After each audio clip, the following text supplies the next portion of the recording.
위로하는 책을 하나 출간했습니다. 내 마음이 아픕니다. 이 제목으로 출간했습니다.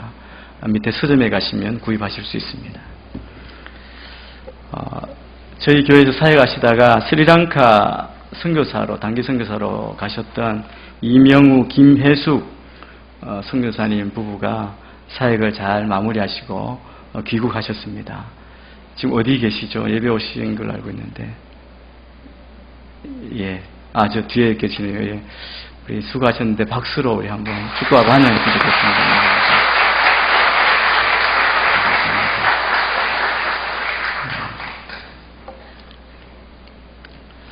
우리가 말씀을 듣기 전에 나라와 민족을 위해 우리가 마음을 모아서 같이 기도하는 시간을 갖겠습니다. 아버지께 참되게 예배하는 자들은 영과 진리로 예배할 때가 오나니 곧 이때라. 아버지께서는 자기에게 이렇게 예배하는 자들을 찾으시니라.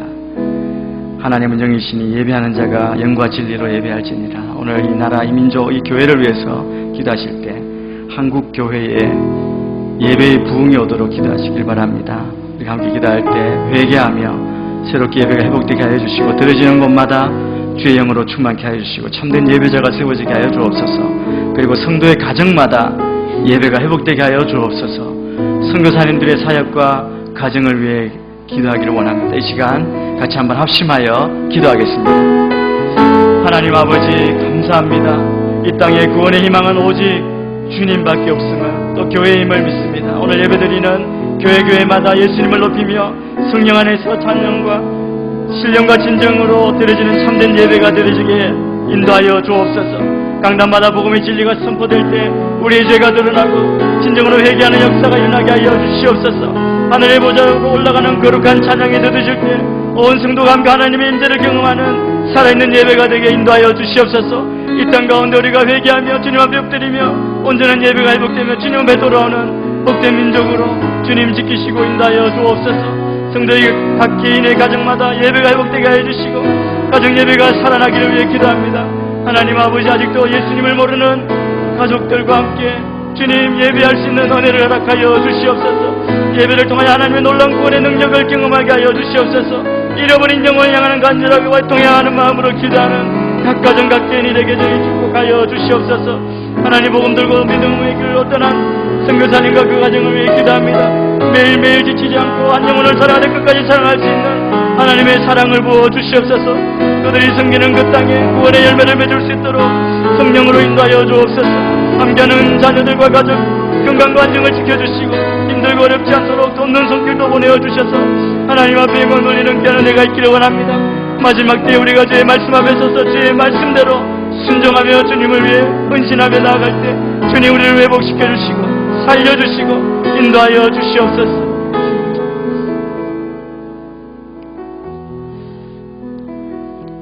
하나님 아버지, 우리가 거룩한 예배자로 주님 앞에 서기를 원합니다. 주님을 예배하며 주님을 섬길 때 주님 영광 받아주시고 우리 안에 큰 은혜와 회복의 역사가 있게 인도하여 주옵소서. 한국교회를 주님 살려주시고 예배가 회복되며 들어지는 곳마다 주의 임재 안에 변화되며 회복되며 회개하는 역사가 일어나게 인도하여 주옵소서. 각 개인 각 가정마다 은혜를 다해 주셔서 우리가 있는 곳 어느 곳이나 주님을 예배하며 예수님을 알지 못하는 자들에게 복음을 전하며 함께 예배하는 구원의 열매가 맺히며 구원의 은혜가 우리 가운데 넘치도록 인도하여 주옵소서. 복음을 들고 땅끝에 나가 복음을 전하는 선교사님을 안전하게 지켜주시고 외롭지 않게 두렵지 않게 지키시고 인도하여 주옵소서. 오늘도 우리가 주의 말씀 앞에 섭니다. 거룩한 나그네로 살게 하신 주님, 거룩한 예배로 주님을 기쁘시게 하며 주님 앞에 영광 돌리는 이 시간 우리의 예배가 되게 인도하여 주옵소서. 예수님 이름으로 기도합니다.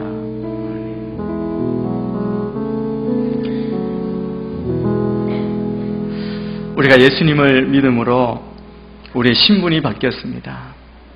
우리는 하나님의 자녀가 되었고 지난주 말씀처럼 우리는 나그네이지만 거룩한 나그네입니다.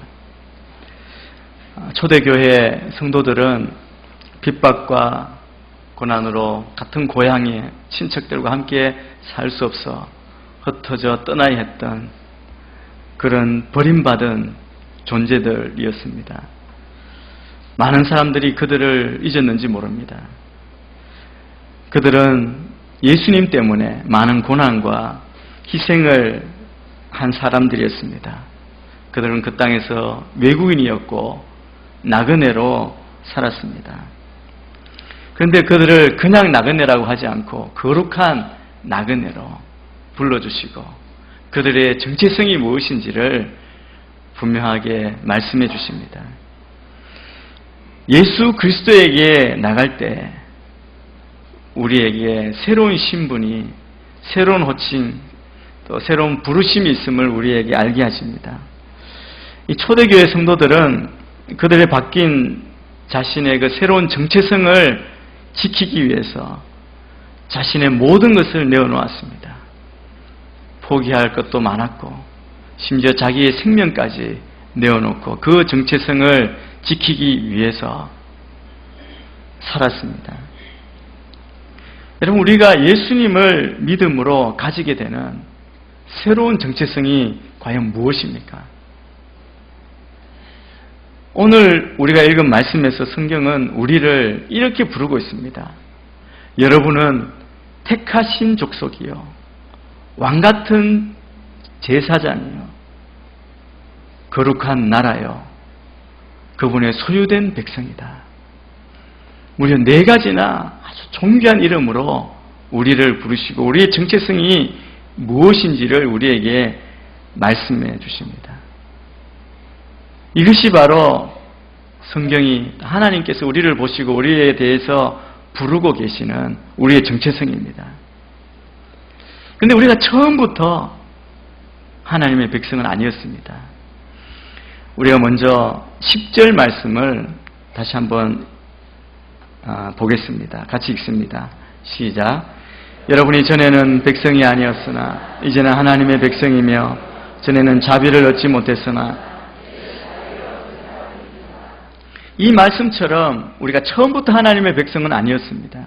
그러나 하나님께서 우리에게 베풀어 주신 놀라운 자비, 그 자비와 긍휼과 사랑과 은혜로 말미암아 우리는 이제 오늘 말씀처럼 택하신 족속이 되었고 왕같은 제사장이 되었고 거룩한 나라가 되었고 그분의 소유된 특별한 백성이 되었습니다. 오늘 읽은 본문 5절 말씀에도 거룩한 제사장이라는 표현이 나옵니다. 우리를 다 거룩한 제사장으로 부르시고 거룩한 제사장이 되라고 그렇게 우리를 초청하십니다. 우리 5절 말씀을 또 같이 한번 읽겠습니다. 시작. 여러분 자신도 산 돌들처럼 신령한 집으로 세워지십시오. 그래서 예수 그리스도로 인해 하나님께서 기쁘게 받으실 만한 제사를 드리는 거룩한 제사장이 되십시오. 여러분, 제사장의 특징이 있습니다. 제사장은 거룩한 직분입니다. 거룩하다는 것입니다. 거룩하게 구별된 자로 하나님 앞에 설 수 있는 자가 제사장입니다. 우리는 예수 그리스도를 통해 하나님께서 기쁘게 받으실 만한 제사를 드리는 거룩한 제사장이 되십시오. 거룩한 제사장이 되었음을 우리에게 말씀하고 우리의 정체성이 또한 거룩한 제사장임을 알려주고 있습니다.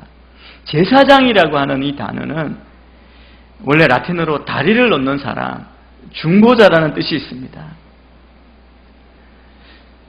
구약시대에는 모든 백성이 대제사장이나 제사장을 통하지 않고는 개인적으로 하나님 앞에 제사를 드릴 수가 없었습니다. 하나님 앞에 나갈 수 없었습니다. 그래서 구약의 제사장은 하나님과 이스라엘 백성 사이에서 다리를 놓는 중보자였습니다. 백성의 모든 죄를 하나님 앞에 가져와서 회개하고 용서받고 하나님의 말씀을 그들에게 전하는 그 중개자 역할, 중보자 역할을 하는 사람들이 바로 제사장입니다. 사람들은 죄 때문에 하나님과 만날 수 없었지만 예수님께서 이 땅에 오셔서 제사장으로 하나님과 우리 사이에 다리를 놓아주심으로 우리가 하나님 앞에 나아갈 수 있고 하나님을 만날 수 있게 되었습니다. 그래서 히브리서에 보면 예수님은 거룩한 제사장, 우리의 큰 대제사장이 되신다고 말씀합니다. 그래서 예수님이 이 땅에 오셨을 때 예수 그리스도로 말미암아 모든 인간은 이제 하나님 앞에 바로 나아갈 수 있는 구약의 제사장처럼 우리가 하나님 앞에 바로 나아가서 기도하고 응답받을 수 있는 제사장들이 되었습니다. 그래서 신약적인 의미에서 제사장은 구원받은 우리 모든 성도 한 사람 한 사람을 가리킵니다. 이 베드로 사도는 성도들이 그러니까 지난주에 거룩한 나그네로 어떻게 살아야 하는지도 이야기하고 이제 우리가 거룩한 제사장으로서 사명을 감당하기 위해 이 땅에 살고 현실적으로 살아가며 거룩한 제사장의 직을 감당하기 위해 필요한 사항들을 우리에게 말씀해 주십니다. 1절부터 3절까지 우리에게 두 가지를 주문합니다. 1절부터 3절을 같이 한번 읽겠습니다. 시작. 그러므로 여러분은 모든 악의와 모든 거짓과 위선과 시기와 모든 비방의 말을 버리십시오. 갓난 아기들 같이 신령하고 순전한 젖을 사모하십시오. 구원에 이르도록 자라게 하려는 것입니다. 여러분이 주의 인자하심을 맛보았습니다. 먼저 우리에게 이렇게 주문하고 있습니다. 버려야 할 것을 버리라는 겁니다. 우리가 거듭나기 전에 우리가 가졌던 그 생활 태도를 버릴 것을 요구하십니다. 오늘 말씀에 악의와 거짓과 위선과 시기와 비방의 말, 이 모든 것은 다 악이며 죄입니다. 그래서 1절에서 우리에게 말씀하신 걸 한마디로 이야기하면 죄를 버리라는 말입니다. 이 버린다는 것은 다른 말로 배설한다는 의미가 있습니다. 여러분 배설 잘 아시죠? 우리가 먹기만 하고 배설하지 못하면 그 고통, 그 아픔, 모든 인간의 삶의 의욕과 행복을 다 뺏어가지 않습니까? 그래서 여러분 배설을 잘한다는 것, 그것은 행복한 것이고 건강한 것입니다.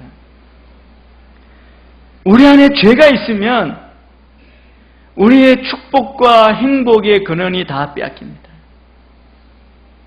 그러므로 성도는 무엇보다 죄를 내어보내야 합니다. 죄를 버리려고 힘써야 합니다. 이것이 회개하는 것입니다. 죄를 버릴 때 우리는 거룩한 제사장이 될 수 있습니다. 두 번째 베드로 사도는 우리에게 신령하고 순전한 젖을 사모함으로 영적으로 성숙과 성장을 이루어가야 함을 주문하고 있습니다. 여기서 신령하고 순전한 젖은 말씀을 의미합니다. 여러분, 갓난아이의 유일한 생명의 유지수단은 어머니의 젖입니다. 다른 거 구하지 않습니다. 태어난 아기 보셨습니까? 갓 태어난 아기는 가르쳐주지 않아도 엄마 가슴에서 젖을 먹는 것, 얼마나 열심히 먹는지 모릅니다. 그것만이 살 수 있는 길이기 때문에 그렇습니다. 이게 생명의 원천이기에 그처럼 우리가 말씀을 젖을 찾는 갓난 아기처럼 간절히 찾아야 한다는 겁니다. 거룩한 제사장이 되려면 죄를 과감히 버리고 하나님의 말씀을 간절히 사모해야 합니다. 이어서 본문 4절에서 8절 말씀을 우리가 또 같이 보겠습니다. 길지만 같이 읽겠습니다. 시작. 사람에게는 버림을 당하셨으나 하나님께는 택하심을 받은 보배로운 산돌이신 예수께 나아가 여러분 자신도 산돌처럼 신령한 집으로 세워지십시오. 그래서 예수 그리스도로 인해 하나님께 기쁘게 실만한 제사를 드리는 거룩한 제사장이 되십시오. 기록 내가 택한 보배롭고 시온에 둔다. 그를 믿는 사람은 실을 당하지 않을 것이다 라고 했습니다. 그러므로 믿는 여러분에게는 보배이지만 믿지 않는 사람들에게는 건축자들의 버린 돌이 모퉁이의 머릿돌이 됐다라고 했고 또한 그치는 돌과 넘어지게 하는 바위가 됐다라고 했습니다. 그들이 말씀에 순종하지 않으므로 넘어지니 이는 그들이 그렇게 되도록 정하셨기 때문입니다. 이 말씀에 보면 예수님을 일컫는 특별한 표현이 나옵니다. 산돌, 영어로 리빙 스톤이라고 그러죠. 살아있는 돌을 말합니다. 예수 그리스도를 산돌이라고 일컫는 것입니다. 그런데 그것도 보배로운 산돌이라고 했습니다. 보배로운 돌을 우리는 보석이라고 그럽니다. 아주 귀하게 여기지 않습니까? 아주 귀정한 곳, 안전한 곳에 보관합니다. 예수님이 살아있는 산보석이라고 말씀하시는 거죠. 예수 그리스도를 보배로운 산돌로 택하신 분은 하나님이십니다. 하나님께서 예수 그리스도를 택하신 것은 그를 산돌로 해서 모퉁이 돌을 집을 지을 때 주춧돌이죠. 가장 귀한 모퉁이 돌을 삼아 신령한 집을 짓고자 하셨기 때문입니다. 그리고 성경은 예수님만 산돌로 말씀하신 것이 아니라 오늘 잘 읽어보시면 성도들도 우리도 거룩한 제사장, 산돌같이 예수님처럼 산돌같이 되어져서 신령한 집으로 세우심을 받는다라고 그렇게 말씀하고 있습니다. 그러니까 우리 믿는 자 성도들도 산돌처럼 하나님이 기뻐하시는 거룩한 제사장이 되라고 권면합니다. 그래서 예수님께서 우리가 거룩한 제사장으로 세워지도록 우리를 부르시고 권면하시고 그렇게 세워주셨다는 겁니다. 이 말은 우리가 구원받은 성도입니다. 우리의 정체성이 무엇인지 말씀드린 대로 내가 가진 정체성, 나의 신분을 귀한 것으로, 가치 있는 것으로 여기라는 말씀입니다. 여러분 누구나 자기의 신분을 소중히 여기면 그 신분에 대한 각성 때문에 그 신분이 어떤지 깨닫기 때문에 언행이 달라집니다. 어떤 분이 이런 말을 하지 않습니까? 자리가 사람을 만든다고 그런 말을 하기도 하죠. 그것과 같은 말인지 모르지만 여러분 자기의 신분이 어떤지 알면 그 신분에 맞게 행동하는데 그 자기의 신분, 정체성을 귀하게 여길 때 그렇게 합니다. 목사로서 제가 목사의 신분을 가치 있게 여길 때 목사다운 목사가 되려고 귀하게 여기고 그렇게 살려고 할 것입니다. 여러분이 장로님이시든 집사님이시든 어떤 직분이든 성도로서 저는 이것이 얼마나 귀한 가치 있는 신분인지 깨닫고 여러분의 삶의 걸음이 언행이 달라지는 삶을 살게 되기를 축복합니다. 주님은 우리에게 거룩한 제사장, 산돌로 부르셨습니다. 그렇게 부르십니다. 하나님은 예수 그리스도를 모퉁이 돌로 해서 우리로 하나님의 신령한 집을 짓고자 원하신 것입니다. 이 신령한 집은 하나님의 교회를 의미하기도 합니다. 예수 그리스도를 믿는 성도는 예수 그리스도를 보배로운 산돌로 우리가 취하는 자, 그것을 가장 귀중한 곳, 중요한 곳에 두는 자입니다.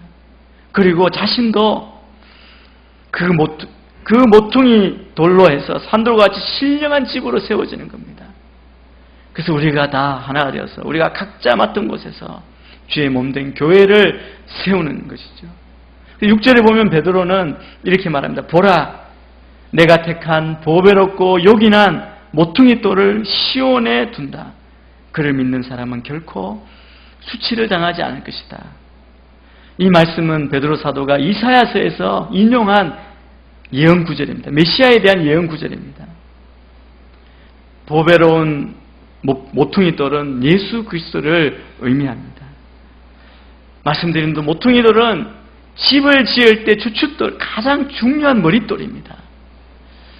지금 한옥 지을 때도 그렇지 않습니까? 기둥을 세울 때 그 밑에 주춧돌이 중요합니다.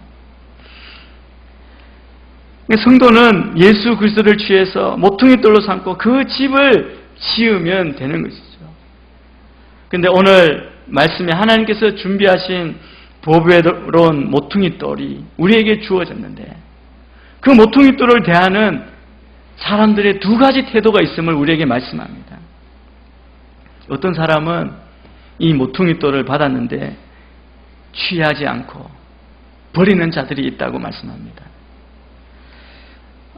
예수님 당시에 많은 사람들이 예수 그리스도를 배척했습니다. 예수 그리스도를 필요 없다고 여기고 버렸습니다. 초대교회 당시에 예수 그리스도를 버리고 그를 취하는 많은 믿는 자들을 쫓아냈습니다. 이 시대에도 그런 사람들이 얼마나 많이 있습니까? 하나님께서 보배로운 산도를 그들에게 주셨는데 그들은 그게 얼마나 귀하고 존귀한 것인지 그 가치를 알지 못한 것입니다. 예수님을 자신들의 믿음의 구주로 여기지 않은 것입니다. 그들이 그렇게 한 이유는 예수 그리스도의 보배되심을 깨닫지 못했기 때문에 그럽니다.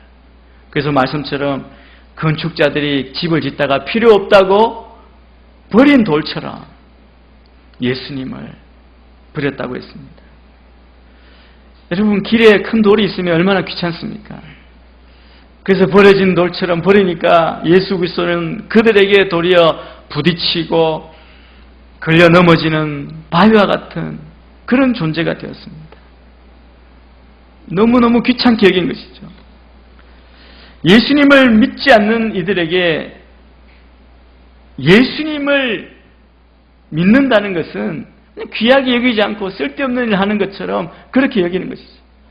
이 사람들이, 예수 믿는 사람들이 자기들에게는 부딪히고 걸려 넘어지는 돌과 같고 그들이 살아가는데 삶을 불편하게 만들고 여러 가지 제약하는 존재와 같이 별로 유익할 것 없이 버려야 할 것 같은 존재로 여겨진 겁니다. 오늘날도 그렇지 않습니까?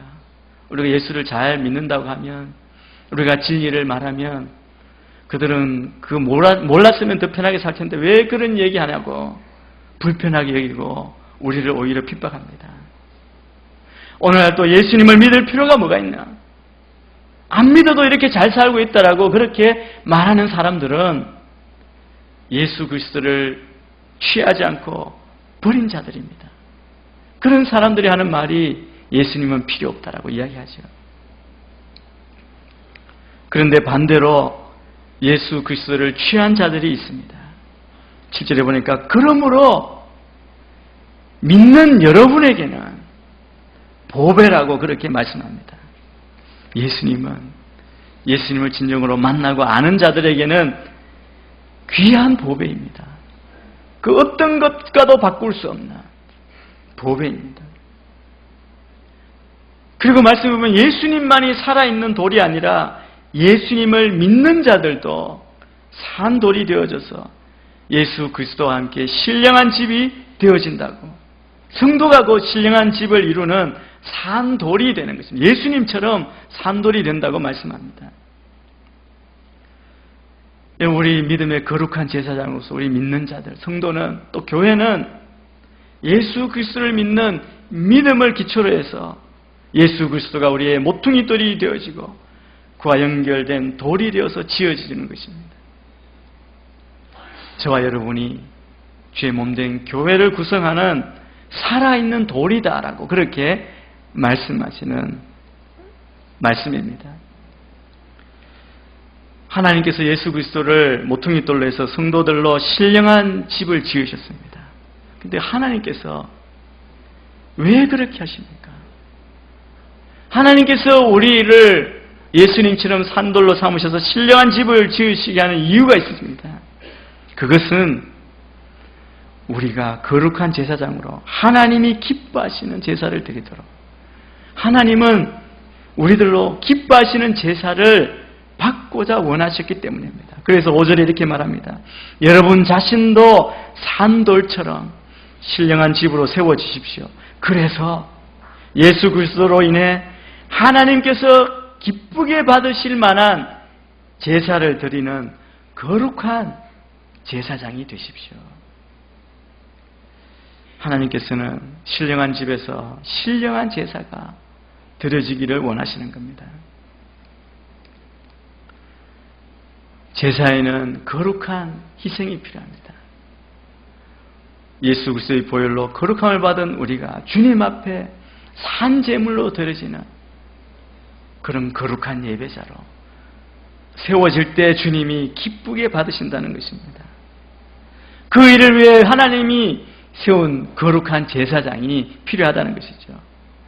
5절에서 우리에게 거룩한 제사장이 되라고 하셨고 9절에서도 이렇게 말씀합니다. 우리 9절 말씀을 또 같이 한번 읽겠습니다. 9절 상반절 말씀만 우리 같이 읽겠습니다. 시작. 그러나 여러분은 택하신 족속이요 왕같은 제사장들이요 거룩한 나라요 소유된 백성이 여기까지입니다. 예. 택하신 족속, 왕같은 제사장, 거룩한 나라, 그분의 소유된 백성이라고 말합니다. 여러분 우리는 어떤 자라고요? 이 네 가지를 여러분 마음속에 새기시길 바랍니다. 택하신 족속이요 왕같은 제사장들이요 거룩한 나라들이요 그리고 그분의 소유된 백성이라고 말합니다. 이렇게 우리를 하나님께서 부르신 이유가 있습니다. 신령한 집인 교회를 이루게 하시고 그곳에서 하나님께서 기쁘게 받으실 만한 신령한 거룩한 제사를 드리는 거룩한 제사장이 되도록 저와 여러분을 부르신 줄로 믿습니다. 그러면 하나님께서 다른 한 사람이 아니라 우리 모두에게, 예수님은 우리에게 이렇게 고귀한 호칭도 주시고 이렇게 고귀한 신분을 주신 이유가 무엇입니까? 방금 읽은 9절 그 뒷부분을 같이 한번 더 읽겠습니다. 9절 하반부 말씀을 읽겠습니다. 9절입니다. 예, 시작. 이는 여러분을 어둠에서 불러내어 그분의 놀라운 빛으로 들어가게 하신 분의 덕을 선포하게 하기 위한 것입니다. 왜 하나님께서 우리를 그렇게 왕같은 제사장, 거룩한 제사장으로 부르셨습니까? 분명한 목적 말씀합니다. 예수님의 이름을 전파하라는 목적으로 우리를 부르셨다고 말씀합니다. 이것이 바로 우리 성도의 가장 중요한, 가장 아름다운 사명입니다.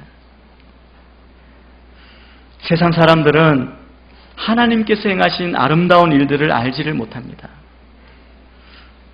세상 사람들은 자기들을 구원하시기 위해 자신의 아들을 십자가에 내어주신 그 사랑을 알지 못합니다.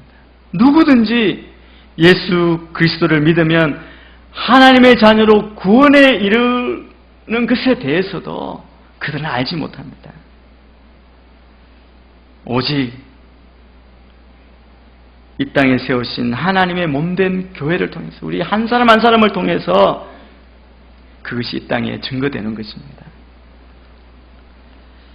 그래서 이런 아름다운 일을 증거하라고 우리를 세우셨고 하나님이 보실 때 이러한 아름다운 덕을 선포하는 우리들의 모습이 누구보다 아름다운 모습인 줄로 믿습니다. 우리에게 뭔가 아름다움이 있어서가 아니라 우리가 전하는 이 복음이 너무 아름답고 우리가 증거하는 예수님이 너무나 아름다운 분이시기 때문에 이 아름다운 일을 증거하라고 했으니까 이 일을 우리가 하면서 우리의 입술이 아름다워지고 우리의 행실이 아름다워지고 우리의 삶이 아름다워지는 것입니다. 저는 우리 수원 온누리교회가 이번에 맞춤전도를 준비하면서 저는 여러분이 이 아름다운 예수 그리스도를 증거하는 생명을 전하는 아름다운 발로 그들에게 다가가고 주님이 보시기에 아름다운 그런 주님의 거룩한 제사장들이 다 되기를 축복합니다. 여러분 우리는 이곳에 그냥 보통 한 사람으로 앉아있는 것이 아닙니다. 거룩한 제사장의 모습으로 하나님을 예배하고 있음을 우리가 잊지 말아야 합니다. 하나님을 기쁘시게 할 수 있는 신령한 제사를 드릴 수 있는 제사장은 거룩한 제사장이어야 합니다. 우리가 거룩한 모습으로 예배 드릴 때 하나님께서 그 예배를 기쁘시게 받으시는 겁니다. 그리고 우리로 하나님의 아름다운 일들이 우리로 통해서 세상에 선포되기를 원하시는 줄로 믿습니다. 저와 여러분이 우리의 모습이 늘 거룩한 모습으로 하나님께서 기뻐 받으시는 거룩한 예배자 되기를 원하고 하나님의 아름다운 복음을 증가하는 삶을 통해서 하나님께서 우리 모두를 아름답게 보시는 아름다운 삶이 되시기를 주의 이름으로 간절히 축원합니다. 기도하겠습니다. 하나님 아버지, 우리를 거룩한 나그네, 거룩한 제사장으로 불러주시고 우리를 택하신 족속, 왕같은 제사장, 거룩한 나라의 소유된 백성으로 불러주심을 감사합니다. 우리가 그 신분에 맞게 거룩한 모습으로 주님을 예배하며 주님이 기뻐하시는 예배자로 또 아름다운 예수 그리스도를 증거하는 아름다운 주님의 자녀로 그렇게 살게 하여 주옵소서. 우리의 삶을 통하여 기뻐하실 주님을 찬양합니다. 감사하며 예수님 이름으로 기도합니다. 아멘. 이 시간에 CGNTV 정기 후원 행사를 갖겠습니다. 먼저 영상을 보시고 약정에 참여하시겠습니다. CGNTV가 어렵겠지만 더 오지로 가줬으면 좋겠어요. 그런 곳에 있는 분들한테는 정말 담비 같은 것일 것 같아요. 우리 애딴섬은 많이 갇혀있는 삶을 살아요. 육지와 이 성 간에.